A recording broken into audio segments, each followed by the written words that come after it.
Hello everyone, I'm Saket Bajpayee, Director of Prayas Physics Classes, Dehradun. Welcome students, let's have a look at this beautiful problem on 3-block system. The question says, in the given figure, the force is applied on block B. The coefficient of friction for different contact surfaces is as shown in figure. Choose the correct options. और हमारे पास देखिए यहाँ पर 4 option है ना? और पहला option है if F is equal to 6 Newton, there is no motion at any part of the system. Option B है if F is greater than 12 Newton, there is motion between A and B. Third option is if F is greater than 11 Newton, there is motion between B and C. And the fourth option is if F is less than 6 Newton, there is motion between A and B. तो बच्चों ऐसे किसी भी सवाल में एक चीज आप पहले ही निकाल करके रख लिया करिए, वो है कि A और B के बीच में मैक्सिमम अलाउेबल फ्रिक्शन कितना है, सिमिलरली B और C के बीच में और C और ग्राउंड के बीच में, है ना। तो हम लोग इन तीनों जगहों पर लिमिटिंग फ्रिक्शन की वैल्यू निकाल लेते हैं। जैसे कि सबसे पहले मैं F लिमिटिंग की बात करूं A और B के बीच में, तो FAB ये कितना हो जाएगा, ये हो जाएगा म्यू इंटू एन, मतलब कि 0.1 मल्टीप्लाइड बाय यहाँ पर नॉर्मल रिएक्शन कितना हो जाएगा 10, तो ये हो गया बेसिकली कितना, ये हो गया 1 न्यूटन। इसी तरीके से FBC है ना, B और C वाला जो यहाँ पर इंटरफेस है, इस जगह पर हम लोग कह सकते हैं कि मैक्सिमम फ्रिक्शन कितना अलाउेबल है, वो हो जाएगा म्यू जो कि 0.4 है मल्टीप्लाइड बाय यहाँ पर नॉर्मल रिएक्शन कितना हो जाएगा 20, तो ये बेसिकली आ गया 8 न्यूटन। और सिमिलरली हम लोग FCG मतलब C और ग्राउंड के बीच की अगर बात करें तो यहां पर आ जाएगा 0.2 जो कि म्यू है मल्टीप्लाइड बाय नॉर्मल रिएक्शन, वो हो जाएगा इस बार 30, तो बेसिकली ये आ गया 6 न्यूटन। तो ये हम लोगों ने क्या क्या निकाल करके रख लिया, अलग अलग जगहों पर अवेलेबल लिमिटिंग फ्रिक्शन। तो ये देखिए बच्चों, मैंने यहाँ पर F मैक्स की वैल्यू अलग से यहाँ पर मेंशन कर दी है ना तीनों जगहों पर। अब चलिए एक एक करके बात करते हैं चारों ऑप्शन की। सबसे पहले ऑप्शन नंबर ए को देखते हैं। ऑप्शन नंबर ए में बोला है कि if F is equal to 6 Newton there is no motion at any part of the system। बच्चों मैं चाहता हूं कि आप सबसे पहले सबसे ऊपर वाले ब्लॉक ए को देखिए, है ना। ब्लॉक ए जो है उस पर इकलौता हॉरिजॉन्टल डायरेक्शन में अगर कोई फोर्स लग सकता है तो वो है आगे की तरफ फोर्स ऑफ फ्रिक्शन F, ठीक है।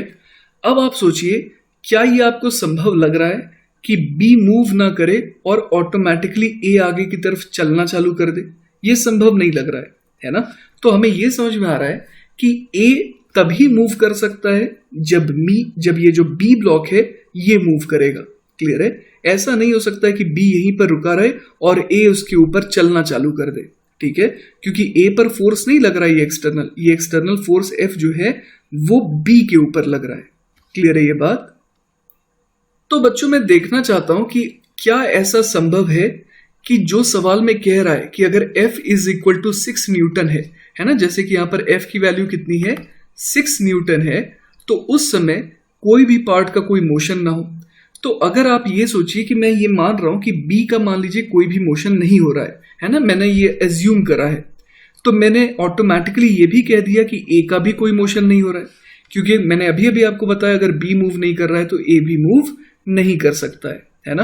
तो अब देखते हैं कि क्या मेरा ये असम्पशन सही है।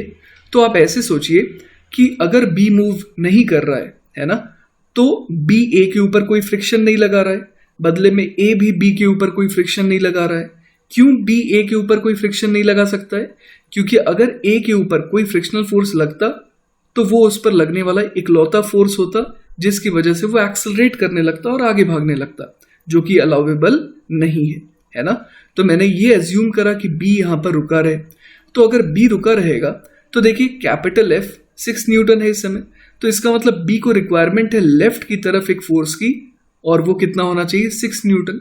तो ऑब्वियस है वो फोर्स से कौन दे सकता है, ब्लॉक C दे सकता है ना। तो ब्लॉक C मान लीजिए उसे B को दे रहा है 6 न्यूटन, और ये अलाउेबल है क्योंकि B और C के बीच में फ्रिक्शन जो लग सकता है वो कितना है 8 न्यूटन मैक्सिमम, तो 6 चाहिए तो वो तो लग ही सकता है, अभी तक कोई दिक्कत नहीं है।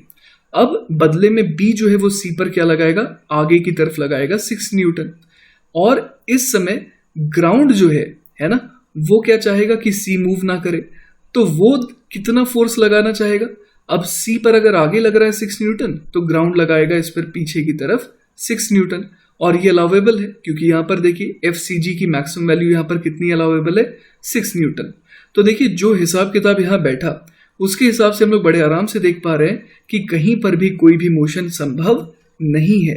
तो हमारा अजम्पशन बिल्कुल सही था और पहला ऑप्शन बिल्कुल सही आया। अब बच्चों आ जाते हैं सेकंड ऑप्शन पे, जिसमें क्या कह रहा है कि F is greater than 12 newton, there is motion between A and B। मतलब ये कहना चाहते हैं कि अगर F की वैल्यू को 12 न्यूटन से बढ़ा दिया जाए तो A और B इन दोनों के बीच में क्या आ जाएगा, स्लिपिंग आ जाएगा। तो बच्चों अगर आप A ब्लॉक को देखिए ना, जिसका मास 1 kg है, इसका मैक्सिमम एक्सेलरेशन कितना पॉसिबल है वो पता लगेगा by looking at the maximum possible friction force जो इस पर लग सकता है, और वो कितना है 1 न्यूटन। तो इस हिसाब से A मैक्स कितना हो जाएगा, A का वो हो जाएगा 1 मीटर पर सेकेंड स्क्वायर। इसका मतलब क्या हुआ बच्चों, इसका मतलब ये हो गया कि अगर ऐसा हो कि B ब्लॉक जो है इसका एक्सेलरेशन जैसे ही 1 मीटर पर सेकेंड स्क्वायर को एक्सीड करेगा, वैसे ही क्या होगा, वैसे ही A और B के बीच में स्लिपिंग चालू हो जाएगी, क्योंकि A जो है उसका मैक्सिमम एक्सेलरेशन कितना पॉसिबल है, 1 मीटर पर सेकेंड स्क्वायर। लेकिन B जो है इसका एक्सेलरेशन तो आप देखिए कि जैसे जैसे हम लोग कैपिटल F को बढ़ाते जाएंगे वैसे वैसे B का एक्सेलरेशन भी क्या होता जाएगा, बढ़ता जाएगा, है ना। लेकिन A के पास वो लिबर्टी नहीं है, A पर जो फ्रिक्शन लग रहा है वो लिमिटेड है, उसकी मैक्सिमम वैल्यू कितनी है 1 न्यूटन, जिसकी वजह से A का मैक्सिमम एक्सेलरेशन कितना आ सकता है 1 मीटर पर सेकेंड स्क्वायर। तो अब बच्चों मेरा इंटरेस्ट इसमें आ रहा है कि जब B का एक्सेलरेशन जस्ट 1 मीटर पर सेकेंड स्क्वायर से थोड़ा भी ज्यादा हो जाए, है ना, बहुत स्लाइटली ज्यादा भी हो जाए, तो मुझे समझ में आ जाएगा कि A और B के बीच में क्या होने वाला है, स्लिपिंग होने वाला है ना। तो मैं मान के चलता हूं उस क्रिटिकल केस को कि उस समय B का एक्सेलरेशन क्या हो गया, 1 मीटर पर सेकेंड स्क्वायर हो गया। वो अलग बात है कि मुझे पता है कि ये 1 मीटर पर सेकेंड स्क्वायर से स्लाइटली क्या है, ज्यादा है ना। तो अब इस केस में मैं देखना चाहता हूं कि आखिर ये जो कैपिटल F है उसकी वैल्यू कितनी आएगी। ठीक है, तो चलिए मैं एक एजम्पशन लेके चलता हूं यहां पर, और वो एजम्पशन क्या है कि लेट अस से कि B और C उस समय साथ में चल रहे हैं। अगर मेरा एजम्पशन गलत हुआ तो वो भी मुझे पता लग जाएगा। तो चलिए यहां पर क्या कर रहा हूं मैं देखता हूं कि इस सिस्टम पर कौन कौन से एक्सटर्नल फोर्सेस एक्ट करेंगे।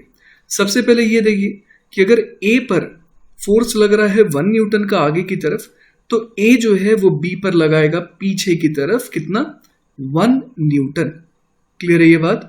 साथ ही साथ मैंने क्या अज्यूम करा कि B और C दोनों साथ में जा रहे हैं, तो इसका मतलब C और ग्राउंड के बीच में भी कौन सा फ्रिक्शन एक्ट करेगा, मैक्सिमम, या फिर आप काइनेटिक फ्रिक्शन कह सकते हैं। तो वो कितना हो जाएगा 6 न्यूटन का। तो इस पर पीछे की तरफ मैं दिखा देता हूं 6 न्यूटन, है ना।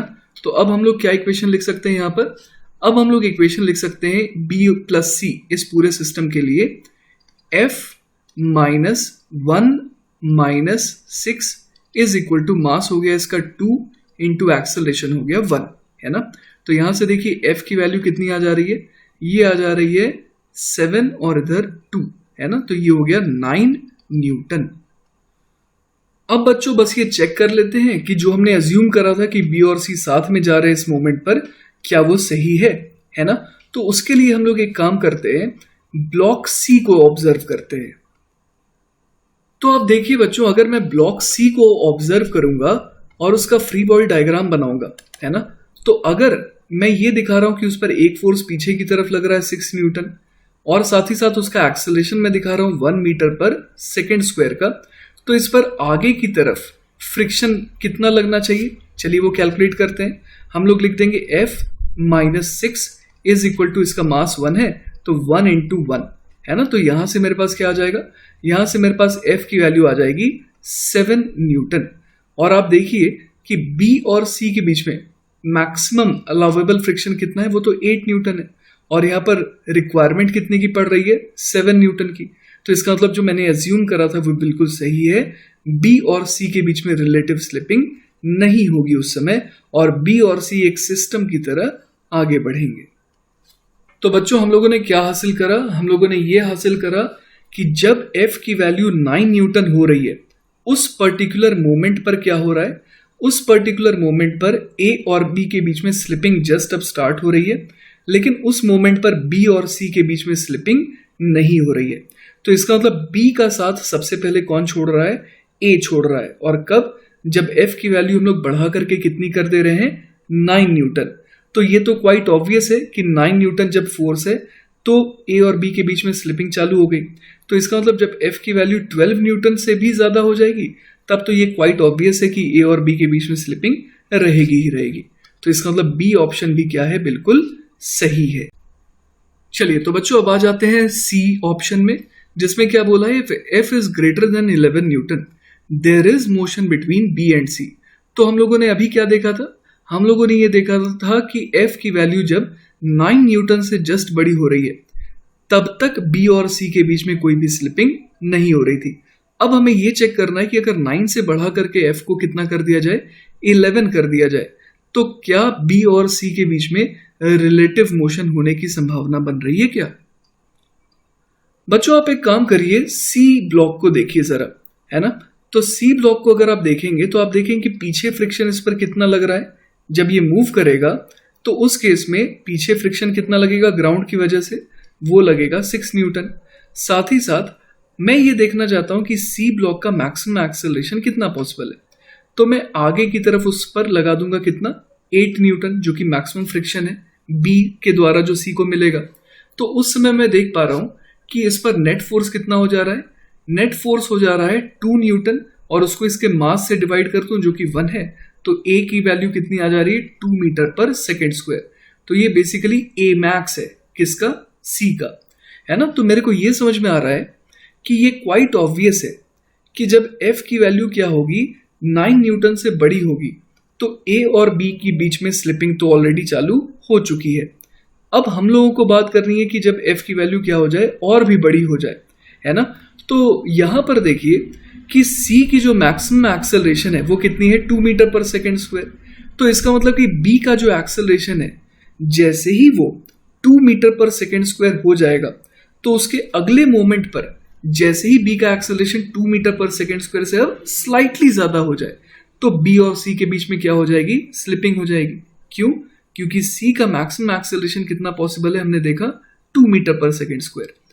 तो जैसे ही B का एक्सेलरेशन 2 मीटर पर सेकेंड स्क्वायर को एक्सीड करेगा तो इस बार C भी B का साथ छोड़ देगा। आपको ये ध्यान रखना है कि ऑलरेडी A ने B का साथ छोड़ रखा है ना। A जो है वो B के साथ में नहीं चल रहा है, there is slipping between A and B already. तो बच्चों अब मेरा टास्क क्या है, B को ऑब्जर्व करना जब उसका एक्सेलरेशन कितना हो गया, 2 मीटर पर सेकेंड स्क्वायर, है ना।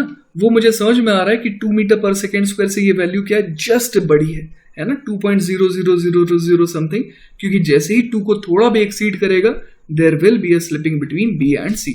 तो इस मोमेंट पर लेट अस से कि F फोर्स लग रहा है इस पर, है ना, और साथ ही साथ A और B के बीच में स्लिपिंग तो ऑलरेडी हो रही है। तो मैं क्या फोर्स दिखा दूंगा B पर जो A लगा रहा है, देखिए A पर B लगा रहा है फोर्स टुवर्ड्स राइट 1 न्यूटन का, तो A जो है वो B के ऊपर फोर्स लगाएगा 1 न्यूटन का, लेकिन टुवर्ड्स लेफ्ट, है ना। तो मैं यहां पर 1 न्यूटन दिखा दे रहा हूं। साथ ही साथ B और C के बीच में जस्ट स्लिपिंग चालू होने वाली है। C आगे क्यों जा रहा है, क्योंकि B उसे ले जा रहा है, तो बदले में C जो है वो B पर कैसा फोर्स लगाएगा, पीछे की तरफ, और कितना लगाएगा वो लगाएगा इस पर 8 न्यूटन, है ना, क्योंकि यही तो काइनेटिक फ्रिक्शन की वैल्यू हो जाएगी।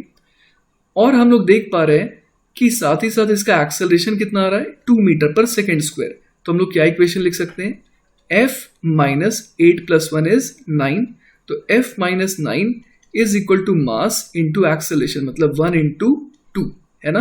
तो यहां से F की वैल्यू कितनी आ गई, ये आ गई 11 न्यूटन।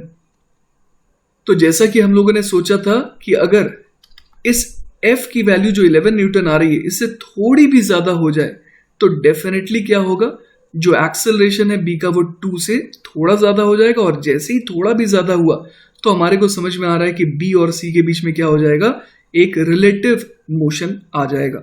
इसका मतलब कि C ऑप्शन जो है वो बिल्कुल सही है कि F जब ग्रेटर देन 11 न्यूटन होगा then there is motion between B and C। अब बच्चों डी ऑप्शन को देखिए, इसमें लिखा है F less than 6 newton there is motion between A and B, है ना। लेकिन ये तो गलत हो गया क्योंकि हम लोगों ने ए ऑप्शन को सही कह रखा है, जिसमें क्या हम लोगों ने लिखा देखा था कि if F is equal to 6 newton there is no motion at any part of the system. तो अगर फोर्स उससे कम है तब तो डेफिनेटली कहीं पर भी कोई मोशन नहीं होगा। इसका मतलब क्या हो गया बच्चों कि इस सवाल का जवाब हो जाएगा A, B और C। ऑलराइट, तो आई होप बच्चों कि आपको ये जो 3 ब्लॉक वाला सवाल था जिसमें ग्राउंड में भी जो है वो स्मूथ नहीं था, ग्राउंड और सी के बीच में भी फ्रिक्शन था, तो ये जो सवाल था ये आपको अच्छे से समझ में आया होगा। इन केस बच्चों अगर कोई भी डाउट रह जाता है then feel free to contact me, I will be very happy to help you. Take care बच्चों, बाय बाय।